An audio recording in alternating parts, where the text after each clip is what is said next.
Olá, seja muito bem-vindo à Sexta com Adriano Freire. Muito boa tarde, professor. Seja muito bem-vindo. É um prazer tê-lo aqui connosco em mais um programa. Um programa onde nós analisamos a personalidade com base no mapa EGOS, criado pelo professor Adriano Freire. EGOS, que significa empreendedor, governador, operacional e social. É esta precisamente a sigla e com este significado. E hoje falamos de energia, a energia que é vital na vida das pessoas. Porquê este tema? Porquê é que escolheu falar de energia no programa desta semana? Muito bem. Carla, o tema da energia, como disse, é vital e, portanto, decorre da nossa personalidade também. Não é só um elemento que nos vem de fora, é um elemento que vem de dentro. E interessa ver como é que é a relação entre a nossa maneira de ser, a nossa personalidade, e a maneira como lidamos com a energia. A maneira como a vamos buscar e a maneira como a utilizamos e, às vezes, a maneira como nos faz falta a energia. E foi por isso que também desenvolvi este tema no livro Mapa EGOS e no trabalho que temos feito. E quando é que as pessoas têm mais energia? Em que altura do dia? Em que altura também do ano? Muito bem. Está a falar de uma questão importante que é a energia de curto prazo, começando com a energia ao longo do dia. Todos nós precisamos de energia durante o dia e vamos buscá-la, tipicamente, vamos buscá-la à alimentação e à bebida, vamos buscá-la à relação com a família ou com os amigos ou no local de trabalho, vamos buscá-la numa interação positiva e vamos também fazendo atividades que nos dão prazer e isso dá-nos energia ao longo do dia. Mas também há atividades ou situações ao longo do dia que nos tiram energia. Más notícias, algo que nos desagrada, problemas de saúde, umas dores de cabeça ou o que for, tira-nos logo energia. E há situações, inclusivamente, em que aquilo que achamos que nos vai dar energia, um pouco mais à frente, tira-nos energia. O caso de beber em excesso, a bebida pode saber bem, mas se for álcool, por exemplo, em excesso, obviamente vai-nos tirar energia um pouco mais à frente. Portanto, temos essas fontes de energia de curto prazo, não é? Agora, a questão é, como disse bem, ao longo do dia, como é que isto acontece? Sim. Tipicamente, há aqui uma curva, que é a curva da energia ao longo do dia, em que temos dois picos. O pico por volta das 11 horas da manhã, em que, portanto, acordamos, tomamos um pequeno almoço que nos dá a tal energia que vai agora ser utilizada ao longo da manhã. Por volta das 11 horas temos o nosso pico energético, voltamos a cair, portanto já estamos a gastar com o trabalho, com as atividades diárias. Vamos a gastar e à hora do almoço precisamos de um reforço de energia. E depois o segundo pico à tarde. E depois volta a decair até à noite. O que é engraçado nesta curva, nesta evolução energética ao longo do dia, é que não é igual para todas as pessoas. A personalidade, curiosamente, influencia muito a maneira como nós temos mais energia ou de manhã, ou à tarde, ou à noite. E todos nós conhecemos pessoas que são muito vivas, muito energéticas à tarde, e há outras que é de manhã que têm a pilha, digamos, mais cheia e que à tarde a coisa já não corre tão bem. A questão é porquê? Porque isto tem a ver com a nossa personalidade. E vamos ver agora os 4 perfis de personalidade, ajuda a compreender esta realidade. Temos aqui um gráfico com os quatro perfis e, neste caso, com as 4 cores associadas aos 4 perfis. O empreendedor é uma pessoa que gosta de começar cedo e que arranca a todo vapor. Tem muitas ideias na cabeça, quer fazer muita coisa e começa logo a pressionar-se a si próprio ou a si própria para avançar já e ganhar tempo. Portanto, começa muito cedo para conseguir fazer tudo ao longo do dia. Exatamente. E depois tem a sensação de que o dia até é curto e teve menos horas do que aquilo que desejava. Exatamente. Os empreendedores esticam muito a corda. Faz parte da sua personalidade. Sim. Levarem-se ao limite. E, portanto, começam cedo e tentam aguentar elevados níveis de energia ao longo do dia até muito tarde. O que não se apercebem é que quando chega ao fim do dia já estão tão tensos, tão irritadiços, que quase que a situação os faz perder energia. Dispersam-se com situações pequenas e zangam-se e chateiam-se. Portanto, já estão em perca de energia, mas não se apercebem, porque estão a tentar esticar ao limite. Os governadores são pessoas mais regradas, mais ponderadas, digamos, e, portanto, para eles, o cumprimento dos horários é a norma em termos de gestão de energia. Portanto, começam cedo, à hora, digamos, 8 horas da manhã, 7, o que for, e depois fazem a sua gestão diária normal e acabam ao fim do dia cansados, mas não estendem muito. Portanto, o governador vai cedo para a cama. Tipicamente prefere deitar cedo porque sabe que precisa dormir bem para no dia seguinte retomar, digamos, o ciclo. Os operacionais. Os operacionais são pessoas que têm uma perspectiva de energia menos acentuada e, portanto, levantam-se um pouco mais tarde que os guias ou que os ES e os guias são sempre os mais matutinos. Os Os um pouco mais tarde, já vamos ver os sociais, então esses já lá vamos. Os Os levantam-se um pouco mais tarde, têm uma energia mais difusa ao longo do dia. Enquanto que o G e o E têm manhãs muito produtivas e a tarde já começa a descair, os Os têm manhãs e tardes bastante equilibradas.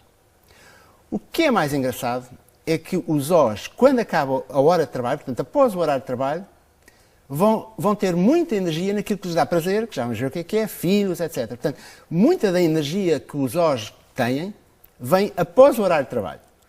Enquanto estão a trabalhar, obviamente fazem o seu trabalho bem feito, mas não são pessoas muito enérgicas. Quando acabam e entram no seu ambiente de conforto, de repente têm um fluxo de energia maior e aí mostram quão energéticos podem ser. Finalmente, os sociais. Os sociais são muito engraçados, porque a maneira como o social vê o tempo é muito original. Os empreendedores estão sempre a pensar no futuro. O que é que eu quero fazer a seguir? O que é que vem amanhã? E eu vou já antecipar para hoje para começar já a ganhar tempo. Portanto, para eles tempo é uma corrida contra o tempo. Eu tenho que antecipar para ganhar. Os guias não. Os guias vivem... A perspectiva do guia em relação ao tempo é o passado. O que é que correu mal? E, portanto, eu vou gerir muito bem o meu tempo para não correr mal, para ter certeza que cumpro os prazos, etc. Sim. Os operacionais vivem no presente. O que é para fazer hoje? É isto? Então eu faço. Está na hora, vamos embora e agora tenho muita energia na minha zona de conforto. Portanto, vivem no dia a dia. Os sociais, já vimos que os ES no futuro, os guias no passado e os OS no presente. Portanto, o que é que sobra para os sociais? Curiosamente, para os sociais a vida é intemporal. Há tempo para tudo. Há tempo para estar com as pessoas, para falar, e depois há de haver tempo para fazer o trabalho. E depois ainda há de haver tempo para voltar a estar com as pessoas. Portanto, tem uma noção de tempo que é, para eles, normal, porque é a sua personalidade, e que para todos os outros, isto não é possível. O tempo não é assim. Mas para os sociais é. Qual é a implicação disto em termos de energia? É que os sociais começam sempre o dia mais tarde. E depois prolongam também até mais tarde, a noite dentro. Exatamente. Para os sociais, o ciclo todo é desfasado no tempo, começa mais tarde. De manhã os sociais não rendem muito. São pessoas que acordam devagar e pesa-lhes muito a entrada no trabalho. Uhum. Mas depois, à tarde, curiosamente, o ciclo da tarde, o pico da tarde, pode ser mais alto que o da manhã, ao contrário de todos os outros. À tarde, o social já está em grande, porque já interagiu muito com as pessoas, portanto já recebeu muita energia. E à noite está em alta, continua em alta, porque é a sua natureza. E deita-se à 1, 2 da manhã, naturalmente. E depois, é claro que no dia seguinte tem que acordar um pouco mais tarde. Portanto, a maneira de lidarmos com o tempo e com a energia que recebemos ao longo do dia varia muito de acordo com a personalidade. Uhum. O que é um aspecto engraçado. Mas depois há também os trabalhos, há profissões em que então, têm que acordar um bocadinho mais cedo, outros um bocadinho mais tarde, que trabalham até mais tarde. Eu, por exemplo, que trabalho todos os dias até à 1h30 da manhã. Exatamente.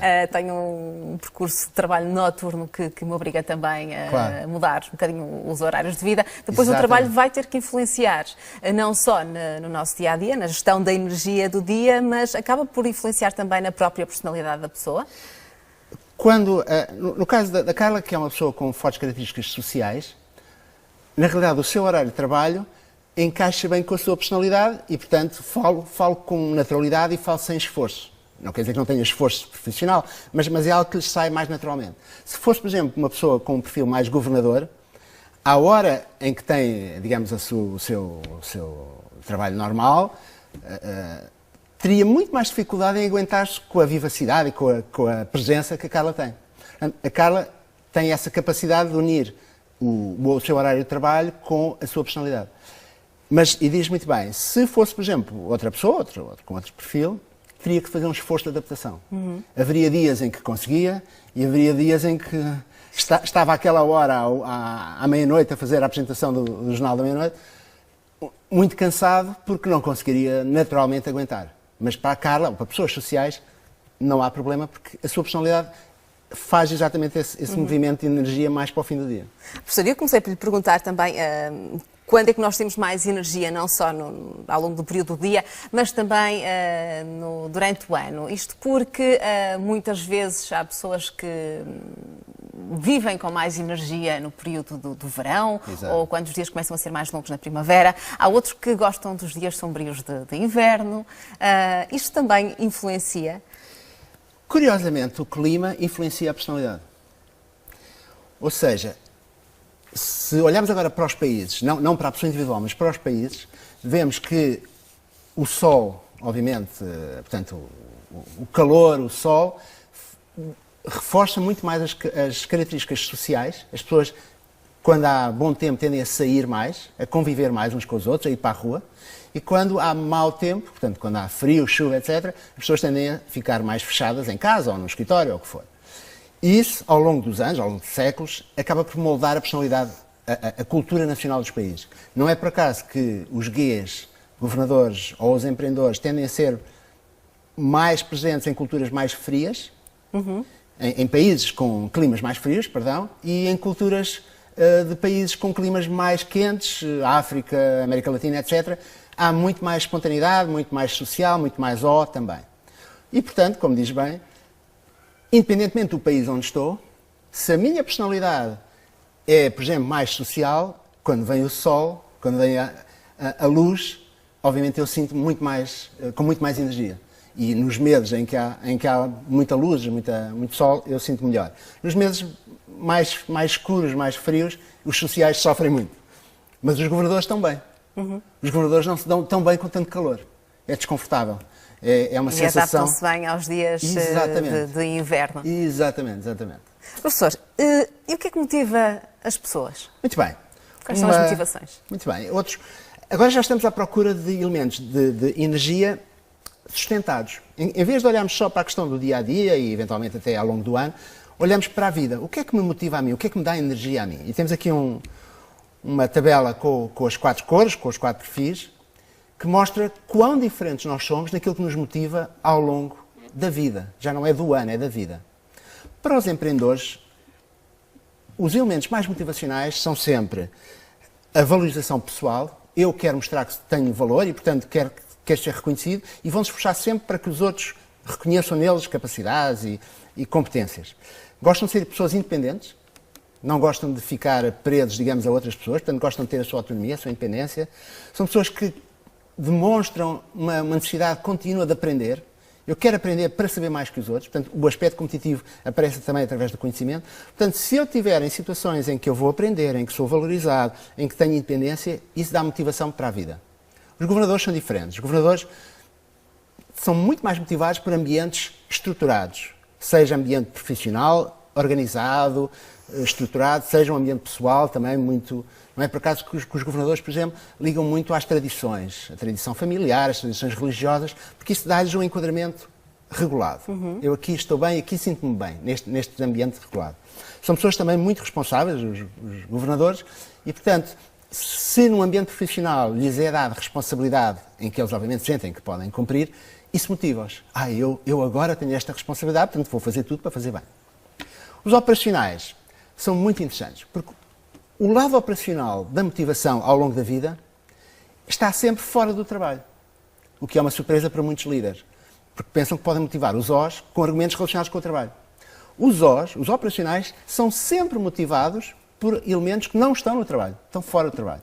A verdadeira motivação está nos filhos, tipicamente. Os Os são pais e mães muito táteis, muito de afeto, muito de brincar.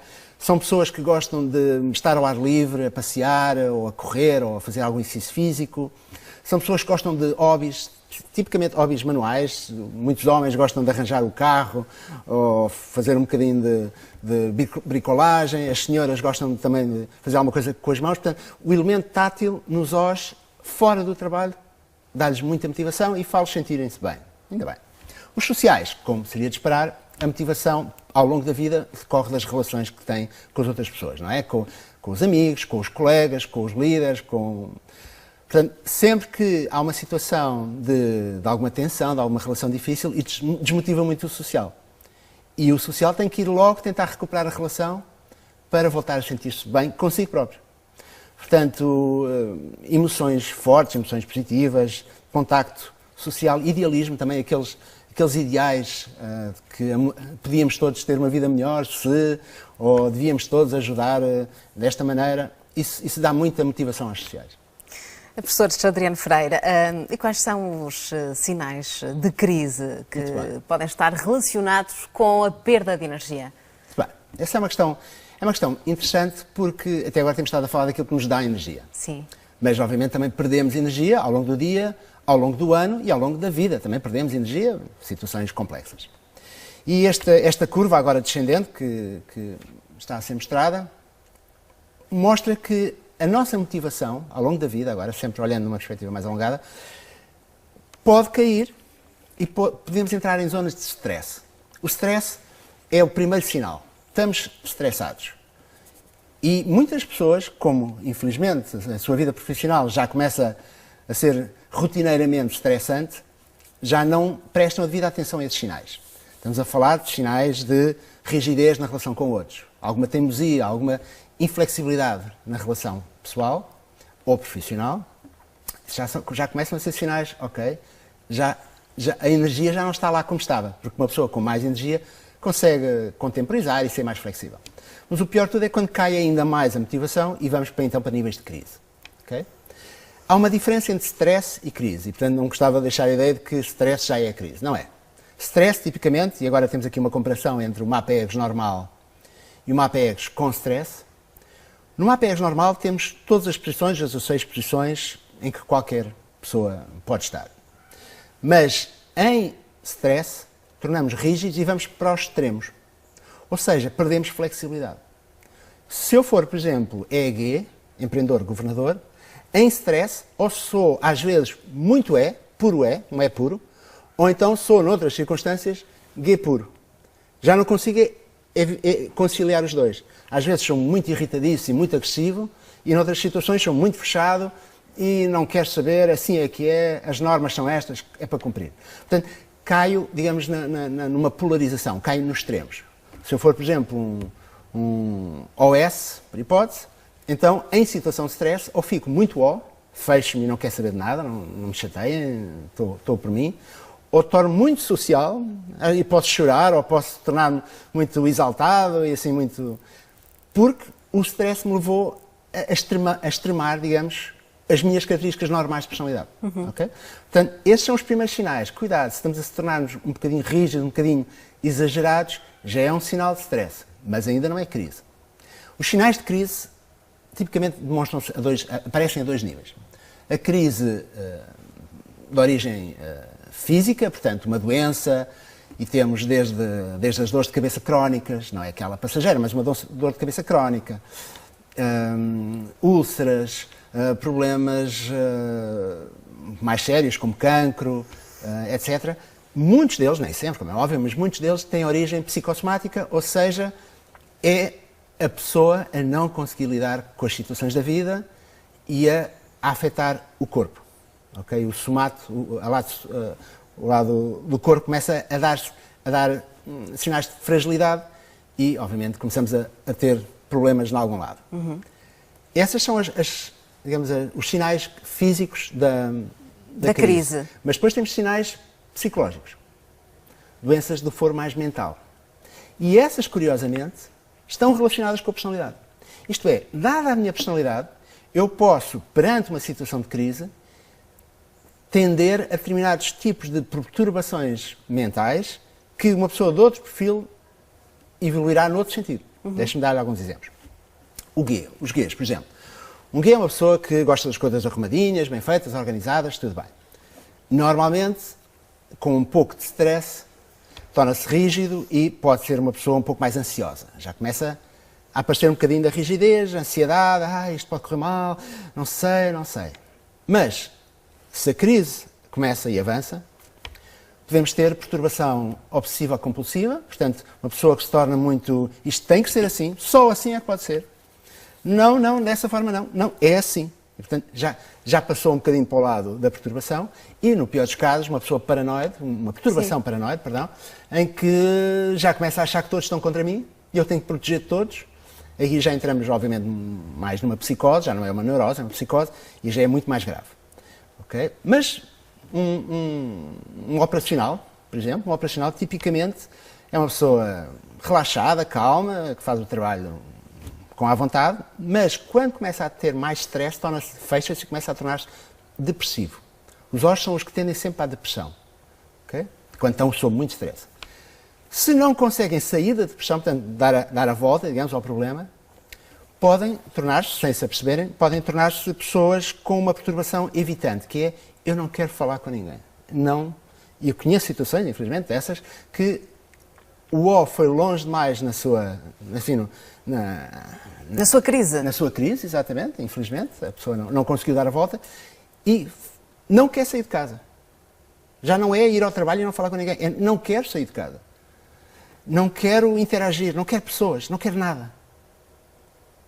No pior dos casos... Isso acontece. No pior dos casos, isto ainda pode ir mais longe, para uma psicose, em que temos uma perturbação esquizotípica, que é, eu já começo a ver mundos imaginários. Eu começo a ver coisas que não acontecem. Okay? Portanto, já é muito mais grave. Os ES, pessoas normalmente com muita energia, com muita tensão, sempre a quererem esticar-se mais, não é? E quando estão sob stress, tornam-se um pouco agressivos, sem se aperceberem, levantam a voz, tipicamente. O E, quando já está mais rígido ao fim do dia, é quando começa a levantar a voz.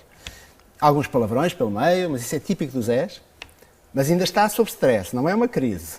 Quando entra em crise, portanto, quando já passa, já temos situações de perturbação narcísica. Eu sou o único que sabe, mais ninguém sabe, e vejam o exemplo do Trump, que é comentado publicamente que deve ter uma perturbação narcísica, ele acha que é Deus e que só ele é que tem o poder de resolver tudo e de ver tudo. Portanto, esse já está com este tipo de perturbação, mas pode ainda ser pior, que é uma pessoa antissocial, que é uma pessoa que é agressiva de uma forma excessiva com toda a gente e que está contra alguém, está logo contra. Qualquer pessoa já está em ambiente de agressividade descontrolada. Portanto, como estamos a ver, a personalidade, sem nos apercebermos, como é óbvio, inconsciente, leva-nos a encontrar soluções ou respostas para as crises de energia que variam de acordo com a nossa maneira de ser. Sim, temos 2 minutos para terminarmos, muito rapidamente e mesmo para fecharmos. Há truques para evitar estas crises relacionadas com a perda de energia? Muito bem.